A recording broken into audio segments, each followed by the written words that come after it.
Hello students, welcome to your channel Study Solution of Math and Science by Nitya Sharma.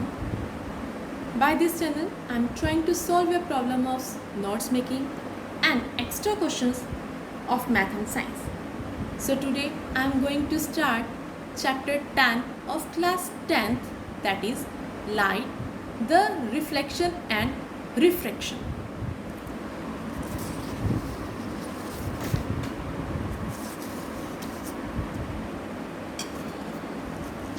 So chapter is light, the reflection and refraction. So पहले आपको पता होना चाहिए what is light. तो light आपसे अगर normally भी पूछा जाए कि लाइट है क्या, तो आप बता दोगे कि लाइट वो चीज़ है जिससे हमें ऑब्जेक्ट दिखाई देते हैं. तो इसकी डेफिनेशन भी आप कुछ ऐसे ही लिखोगे, that is light is a form of energy that allow us to see objects. Clear है? ओके. तो होता क्या है बेसिकली, आपको कैसे पता लगा कि आपने कोई ऑब्जेक्ट देखा या नहीं? तो उसके लिए क्या है, सपोज आप किसी डार्क रूम में हो, आपको कुछ भी दिखाई नहीं दे रहा, तो जैसे ही वहाँ पे लाइट आएगी. अब लाइट कैसे आएगी? By any source. वो सोर्स क्या है? मे बी आपके फ़ोन की light, maybe bulb, maybe tubelight, या किसी रोशनदान से लाइट का आना. जब उस कमरे में, अंधेरे कमरे में रोशनी आएगी, तो आपको वहाँ की पड़ी हुई सारी चीज़ें दिखाई देंगी. और वो दिखाई कैसे देंगी कि जैसे ही सोर्स से लाइट आएगी, सोर्स आपको मैंने अभी बता दिया, जैसे ही सोर्स से लाइट आएगी, वो लाइट उस ऑब्जेक्ट के ऊपर गिरेगी, और उस ऑब्जेक्ट के ऊपर लाइट के गिरने पर हमें क्या है, ऑब्जेक्ट दिखाई देगा. तो ये तो प्रोसीजर था लाइट के दिखने का. अब हम अगला पॉइंट जो पढ़ने जा रहे हैं, that is property of lights. तो लाइट की प्रॉपर्टीज़ क्या होती हैं? पहली प्रॉपर्टी लाइट की ये है कि light travel in a straight line. ये आप छोटी क्लासेस में भी पढ़ के एक्टिविटी करते थे, रेक्टिलिनियर प्रोपगेशन ऑफ लाइट, जिसमें कार्डबोर्ड लगाए जाते थे, एक तरफ सोर्स मतलब एक कैंडल लगाई जाती थी, दूसरी तरफ आप देखते थे. ये एक्टिविटी थी. तो मतलब क्या है कि light travel in a straight line. कब तक? क्या हमेशा? नहीं. जब तक करेगी जब तक उसके रास्ते में कोई ऑब्स्टेकल, कोई रुकावट नहीं आ जाती. जैसे ही लाइट में रुकावट आई, लाइट अपना पाथ चेंज कर लेगी, वो स्ट्रेट लाइन नहीं ट्रेवल करेगी. क्लियर? दूसरा पॉइंट क्या है कि light gate reflected when it fall on A polish surface. अब जब लाइट किसी ऑब्जेक्ट के ऊपर फॉल हुई, तो उसने अपना पाथ चेंज करना है, वो स्ट्रेट लाइन में नहीं चलेगी. तो उसके साथ क्या होगा? या तो वो अपना पाथ को चेंज करके रिफ्लेक्ट हो जाएगी, या रिफ्रैक्ट, या रिफ्लेक्ट या रिफ्रैक्ट. दोनों वर्ड सिमिलर लगते हैं. बच्चे लिखने में गलती करते हैं, रिफ्लेक्शन की जगह रिफ्रैक्शन, रिफ्रैक्शन की जगह रिफ्लेक्शन लिख देते हैं. आपको इसका जब कंसेप्ट क्लियर होगा तो आप गलती नहीं करोगे. अभी मैंने जो वर्ड बोला, दैट इज़ रिफ्लेक्टेड. तो लाइट कब रिफ्लेक्ट करेगी? रिफ्लेक्शन कब होगी? जब लाइट फॉल करेगी, किसके ऊपर जाके गिरेगी? किसी पॉलिश सरफेस के ऊपर. अब पॉलिश सरफेस कौन सा हुआ? For example mirror. कभी मिरर देखना, उसकी दूसरी साइड हमेशा क्या होती है? पॉलिश होती है. ठीक है. पॉलिश होने का मतलब क्या हुआ कि लाइट, जब कोई मिरर क्या है, हमारे पास क्या है, पॉलिश हो रखा है. पॉलिश के सिंबल को हम इस तरीके से करते हैं. कोई इस तरीके से होगा, कुछ आपकी बुक में कुछ दिया गया होगा इस तरीके से, कुछ डबल शेड यहाँ पे ऐसे ऐसे कर देते हैं. तो नॉर्मली जब भी हमें ड्रॉ करना होता है, तो हम इस तरीके से बताते हैं कि हम एक तरफ प्लेन है और एक तरफ क्या है, पॉलिश हो रखी है, कोई पेंट वहाँ पे हो रखा है. क्लियर?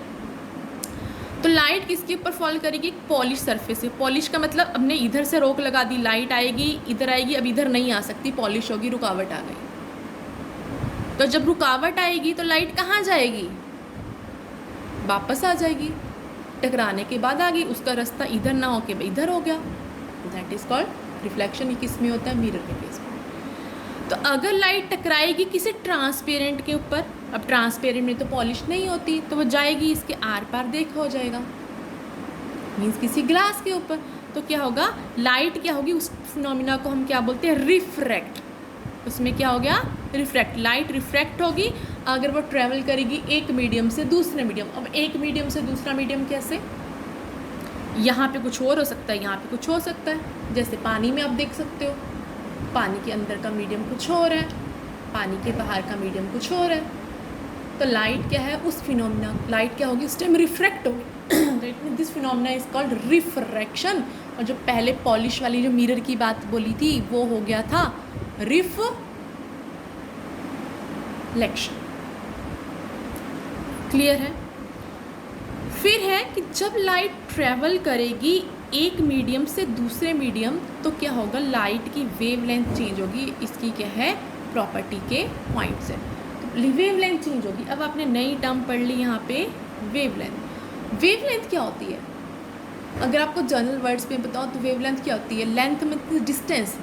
तो एक जो हमारे पास लाइट की जो वेव आ रही है वो कितना डिस्टेंस ट्रैवल करती है, वो जो इसका मिनिमम डिस्टेंस करने का जो ट्रैवल करने की जो टेंडेंसी होती है वो चेंज हो जाती है अगर वो एक मीडियम से दूसरे मीडियम में जाएगी। इसके बारे में डिटेल हम आगे पढ़ेंगे, पूरा टॉपिक क्लियर है।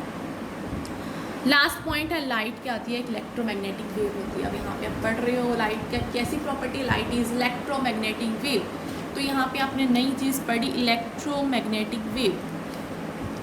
इलेक्ट्रोमैग्नेटिक मीन्स दो वर्ड के कम्बिनेशन से बना है, इलेक्ट्रिक फील्ड और मैग्नेटिक फील्ड। तो लाइट जो होती है उसमें दो तरह की प्रॉपर्टीज़ होती है, electric as well as magnetic. अब ऐसा क्यों बोला गया, क्योंकि जो लाइट आई है, बेसिकली लाइट का हमारे पास एनर्जी है, ये सोर्स है क्या, सन है ना। तो जब सन से हमारे पास बहुत सारी रेडिएशंस आती हैं, radio wave, infrared waves, UV rays, visible raise, microwaves, तो जब इन सब रेडिएशंस को मिला के जो हमारे पास एक इलेक्ट्रोमैग्नेटिक स्पेक्ट्रम बनता है, तो जो लाइट हमें दिखाई देती है ना, वो विजिबल लाइट के अंदर आती है। किसके अंदर आती है, विजिबल लाइट। तो एक तरह से है तो पार्ट इलेक्ट्रोमैग्नेटिक स्पेक्ट्रम का ही, तो इसलिए लाइट को क्या बोला जाता है, इलेक्ट्रोमैग्नेटिक वेव। Clear, okay. अब जो हम नेक्स्ट करने जा रहे हैं, पहला टॉपिक रिफ्लेक्शन ऑफ लाइट। अब हमने पढ़ना है रिफ्लेक्शन ऑफ लाइट, इसके बारे में थोड़ी डिटेल में पढ़ेंगे। रिफ्लेक्शन ऑफ लाइट की डेफिनेशन क्या है, रिफ्लेक्शन ऑफ लाइट के लॉज क्या हैं, ये कहाँ एप्लीकेबल होता है, कहाँ किस तरीके से होता है, बहुत सारे point detail step by steps हम करेंगे, तो प्लीज़ ध्यान से सुनिए। तो पहला हमारे पास टॉपिक आता है रिफ्लेक्शन ऑफ लाइट। अब जैसा कि मैं अभी बता के हटी थी कि रिफ्लेक्शन क्या होता है, कि जब एक लाइट इंसिडेंट होगी किसी भी सरफेस पे, और सरफेस कैसा होना चाहिए, पॉलिश होना चाहिए, तो इट मीन्स हम कहेंगे कि वो क्या हो रहा है, रिफ्लेक्शन हो रहा है। और लाइट टकराने के बाद, क्योंकि उसके पास रास्ता नहीं है कि वो आगे जा सके, क्योंकि साइड क्या है, पॉलिश है, तो वो वापस उसी मीडियम में आ जाएगी, है ना। सपोज आप मिरर में देखते हो, तो मिरर में लाइट जाती है, टकराती है, तो दिखता भी आपको ही है, लाइट जा भी आपके अंदर से, या आप ही ऑब्जेक्ट और दिख भी आपको ही रहा है। आपके मिरर के दूसरी साइड तो कोई नहीं खड़ा जिसको दिखेगा, दैट इज कॉल्ड रिफ्लेक्शन। तो इसकी डेफिनेशन आप देखिए, डेफिनेशन क्या होता है, क्या है, the bouncing back of light when it strike a polish surface is called reflection of light. Bouncing back मतलब टकरा के, लाइट का टकरा के वापस उसी मीडियम में आ जाना, किससे टकरा के, पॉलिश सरफेस से टकरा के। एक और चलो बाद में बताती हूँ, ठीक है। तो उसे क्या बोलते हैं, रिफ्लेक्शन ऑफ लाइट। क्लियर है। दूसरी डेफिनेशन अगर इसकी लर्न करनी हो तो वो क्या है, uh light is said to be reflected. Light को रिफ्लेक्टेड कब कहा जाएगा, if it comes back in the same medium after striking polish. अगर वो टकराने के बाद वापस उसी ही मीडियम में आ जाए तो हम उसे क्या बोलेंगे, reflection of light. This phenomena is called reflection of light. Clear है? ओके, तो ये तो थोड़े से पॉइंट जो मैंने ऑलरेडी थ्योरी के लिए लिख के रखे हुए थे। अब हम साथ साथ करने की कोशिश करते हैं। तो रिफ्लेक्शन ऑफ लाइट्स के पॉइंट हम उसको समझाएंगे। तो जब भी आपको डेफिनेशन आ जाए रिफ्लेक्शन ऑफ लाइट के बारे में लिखने की, तो आपको सिंपल डेफिनेशन लिख के काम नहीं चलेगा, आपको उसको डायग्रामेटिकली उसे ड्रॉ करके जरूर बताना है। तो आप लाइट चैप्टर कर रहे हो, तो जब लाइट कर रहे हो तो एरो के बिना तो ये चैप्टर पूरा होगा नहीं, आपको डायरेक्शन बतानी पड़ेगी कि कहाँ जा रही है। तो हम रिफ्लेक्शन ऑफ लाइट का डायग्राम बनाते हैं। तो सबसे पहले हमने क्या बनाना है, एक पॉलिश सरफेस।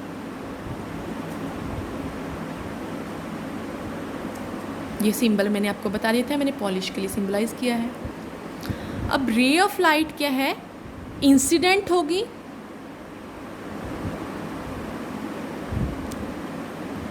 एक पॉली सरफेस से टकराएगी। अब इंसिडेंट के लिए मुझे एरो लगाना पड़ेगा, तो विदाउट दिस कुछ नहीं होगा। जब तक आप ये एरो से शो नहीं करोगे आपको मार्क्स नहीं मिलेंगे, आपके मार्क्स डिडक्ट होंगे।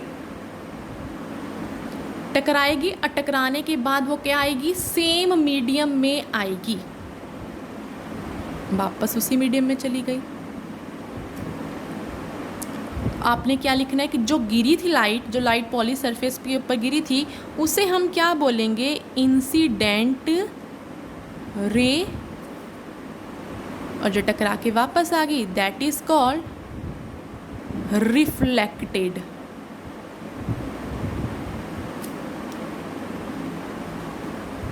क्लियर है?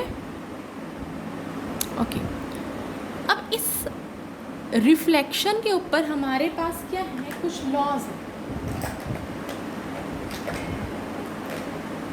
कुछ नियम है। रिफ्लेक्शन तभी होगा जब कुछ नियम फॉलो किए जाएंगे, ठीक है?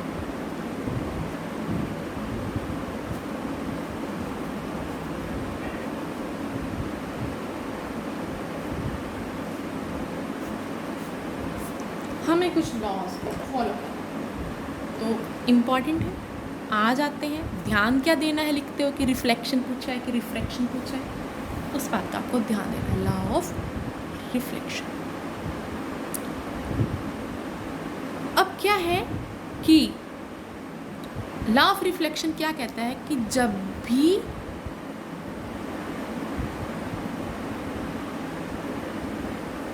लाइट इंसिडेंट होगी किसी प्लेन सरफेस पे,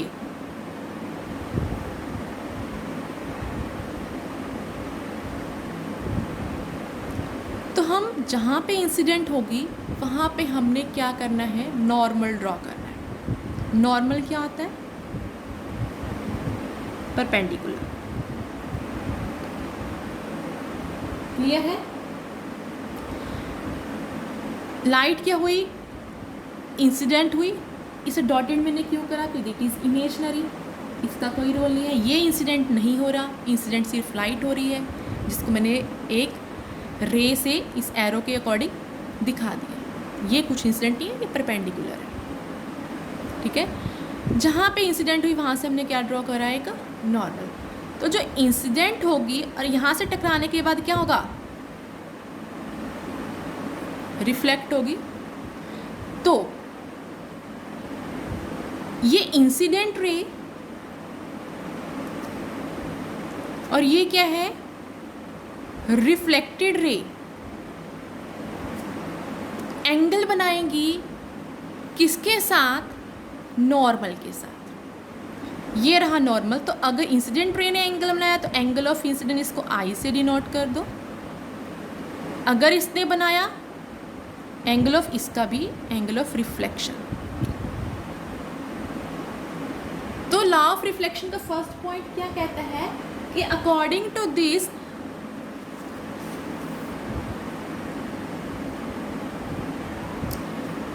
angle of incident is equal to angle of reflection. क्या है, angle of incident is equal to angle of reflection. Angle of incident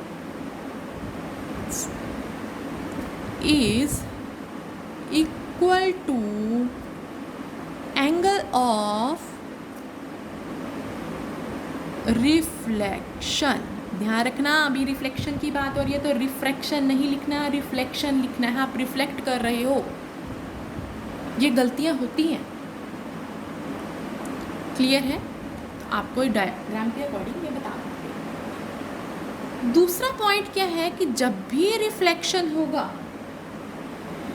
incident ray, reflected ray और नॉर्मल इज नॉट अ रे, तो यहाँ रे मत लगाना।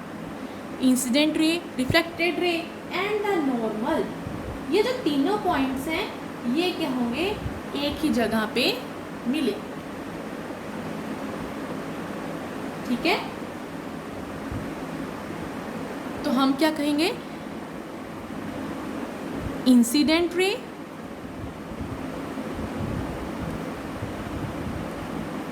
Reflected ray and normal lie in the same plane at one point। कहने का मतलब ये है कि जब भी रिफ्लेक्शन होगा तो उस जो रे इंसिडेंट हो रही है वो इंसिडेंट रे, और जो रिफ्लेक्ट हो गया और उन दोनों के लिए जो एक नॉर्मल होगा, ये तीनों एक ही पॉइंट पे ज्वाइन हो जाए। ये नहीं आप इंसिडेंट यहाँ बना रहे हो, रिफ्लेक्ट कहीं और से कर रहे हो और नॉर्मल कहीं और। तो ऐसी कंडीशन कभी हो सकती है कि इंसिडेंट रे कब होगी, रिफ्लेक्टेड का रे कहीं और से हो रहा हो, नॉर्मल कहीं और बन रहा हो। इट मीन्स अगर आपको angle I is equal to angle R बनाना है या ये कंडीशन होनी चाहिए, तो उसके लिए ज़रूरी है तीनों पॉइंट एक जगह मिलें। लेकिन क्या ऐसी कभी कंडीशन आ सकती है कि ये तीनों पॉइंट एक जगह ना मिले? क्या हो सकती है? हो सकती है जब हमारे पास ये सरफेस प्लेन नहीं होगा, ये सरफेस प्लेन नहीं होगा, तो हम उसके लिए क्या कह सकते हैं, हमारे पास कौन सा आ जाता है सरफेस,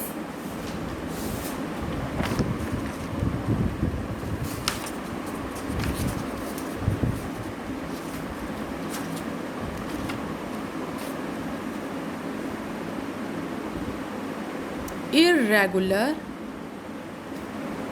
रिफ्लेक्शन। उस रिफ्लेक्शन को हम क्या बोलेंगे, इर्रेगुलर रिफ्लेक्शन। वो कब होगी, जब हमारे पास क्या है, सरफेस ही प्लेन नहीं है।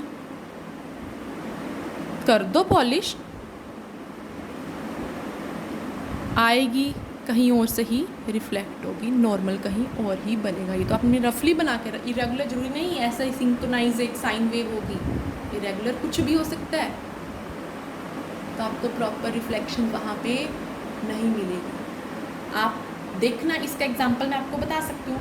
फॉर एग्जांपल आप पानी को अपना पानी की में वेव्स बना के देखना, वो इरेगुलर, वो ठहरा हुआ पानी नहीं है। ठहरे हुए पानी में अपना फेस देखोगे बिल्कुल सही दिखेगा, लहरा तो आपको कहीं टेढ़ा मेढ़ा दिख रहा है, वो प्रॉपर रिफ्लेक्शन नहीं है। वो प्रॉपर आपकी इमेज वहाँ पे क्यों नहीं दिखाई दे रही, क्योंकि वहाँ पे जो सरफेस है वो इरेगुलर है।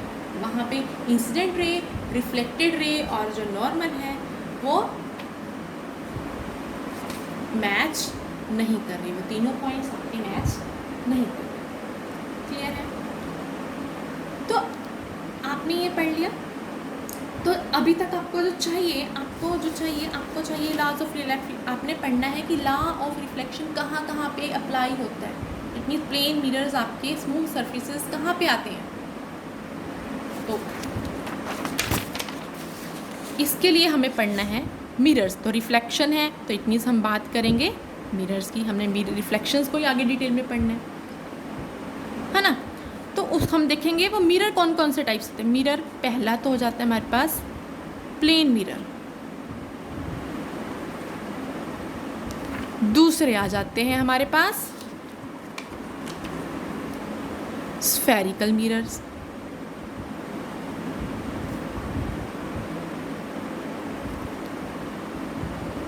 लॉ ऑफ रिफ्लेक्शन यहाँ पे भी लगेगा, लॉ ऑफ रिफ्लेक्शन यहाँ पे भी लगेगा, क्योंकि है तो मिरर, पॉलिश तो सेम हो सकी है, हुई है पीछे से। प्लेन मिरर और स्फेरिकल मिरर्स क्या होते हैं बेटा? प्लेन मिरर्स अपने घर में डेली यूज़ करते हो, देखते हो, अपने आप को देखते हो, कॉम्ब करते हो, तो आपको जैसी आपकी शक्ल है वैसी ही दिखती है, उसमें कुछ टेढ़ापन नहीं दिखता, दैट इज़ प्लेन मिरर्स।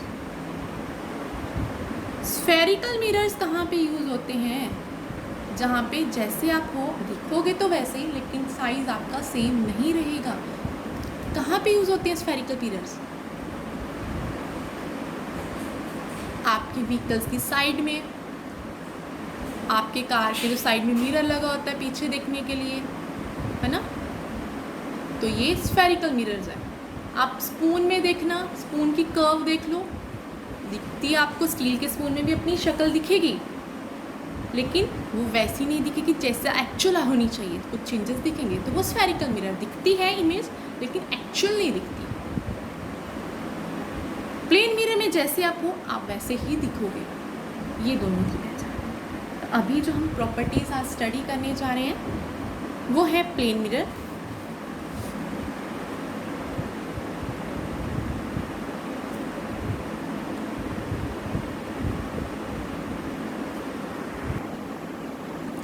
अब हम करने जा रहे हैं प्लेन मिरर प्रॉपर्टीज़। ठीक है, मिरर की प्रॉपर्टीज़ आप पढ़ चुके हो, एंगल आई, एंगल आर, ये आप सब पढ़ चुके हो, लेकिन प्लेन मिरर के बारे में थोड़ा आपने पढ़ना है। प्लेन मिरर मीन्स आपके घर में जो मिरर होता है, आप ध्यान से देखिए, जो आप होता है उसमें क्या दिखता है आपको। सपोज जितने साइज़ के आप हो उतने ही साइज़ की आपको इमेज दिखेगी, आपको छोटे नहीं दिख सकते। आप अपने घर में आप छोटे हो तो आपको बड़ा नहीं दिखेगा, क्योंकि वो प्लेन मिरर है। तो इट मीन्स पहला पॉइंट जो आप इस पे लिखोगे, size of image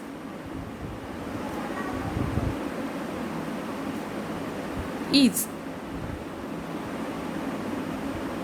same as object. Image मतलब जो आपको मिरर में अपनी रिफ्लेक्शन दिख रही है, तो उसका साइज, ऑब्जेक्ट मीन्स जो आप हो, अपने आप को देख रहे हो, आप ऑब्जेक्ट हो और आपकी इमेज आपको मिरर में दिख रही है, तो उन दोनों का साइज क्या होता है? प्लेन मिरर के केस में सेम होता है। ठीक है, ओके।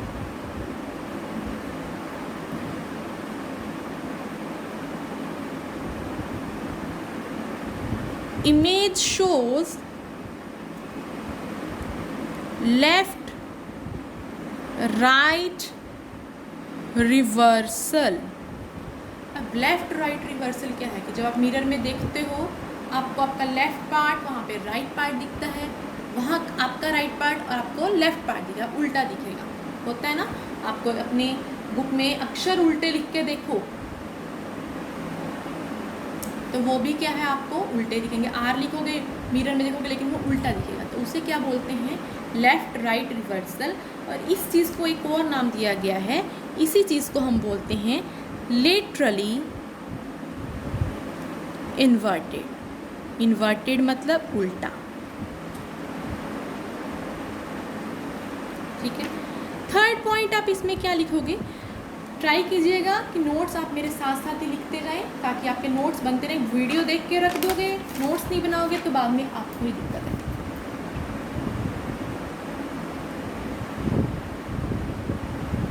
ठीक है,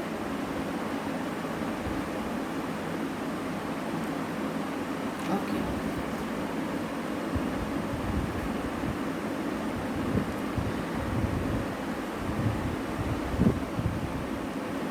Image is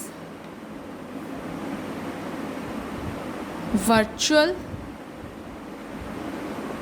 and erect। जो इमेज बनेगी वो क्या होगी? वर्चुअल। वर्चुअल मीन्स जो रियल नहीं है। Virtual and erect. इरेक्ट मतलब उल्टी, उल्टी बनती है, अभी मैंने बता दिया। वर्चुअल मतलब वहाँ पे रियल में इमेज कोई नहीं बन रही। ठीक है, तो प्लेन मिरर में जो इमेज बनती है ये।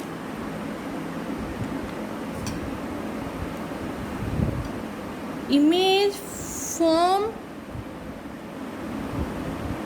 Is as far behind the mirror as object is in front of it। कहने का मतलब क्या है कि जो इमेज बनेगी वो उतनी ही दूरी पे बनेगी जितनी दूरी पे आप इमेज के आगे खड़े हुए हो। जी, तो क्या था, इमेज उतने ही डिस्टेंस पे बनेगी जितने की डिस्टेंस पे आप खड़े हो। मीन्स जितना आप इमेज मिरर से खुद को दूर या पास लेते जाओगे तो इमेज भी उतनी पास और दूर आती जाएगी। Next point, focal length of mirror is infinity।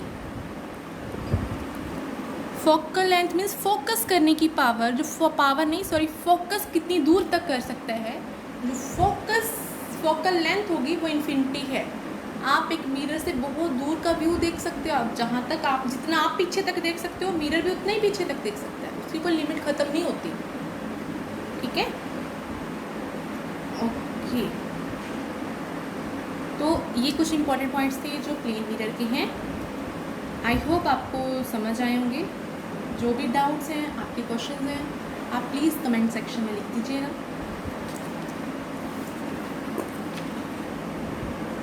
मिलते हैं नेक्स्ट वीडियो में। अगर आपको वीडियो पसंद आई तो इसे लाइक करें और मेरा चैनल सब्सक्राइब करें। Thank you.